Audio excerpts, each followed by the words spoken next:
কি আর বলি বলো, নিজের মনের মতো যখন কেকগুলো করতে পারি তখন যে এত ভালো লাগে, মানে এতটাই মনে চাই যে কেকটা যেন নিজের কাছেই রেখে দিই।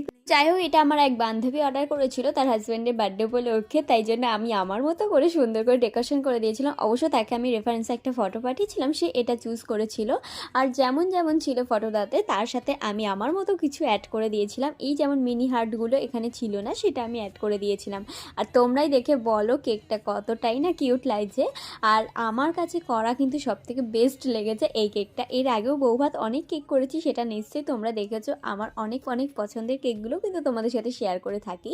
আর এই কেকটা তোমাদের কেমন লাগলো আমাকে জানিও। তো দেখো, এই ডেকোরেশনটা কমপ্লিট করে নিলাম স্প্রিঙ্কেল অ্যাড করে। তো এই কিউট কেকটা তোমাদের কেমন লাগলো জানিও। দেখা হবে পরের ভিডিওতে। বাই টাটা, ততক্ষণ সবাই ভালো থেকো, সুস্থ থেকো। হর হর মহাদেব, জয় শ্রীকৃষ্ণ, রাধে রাধে।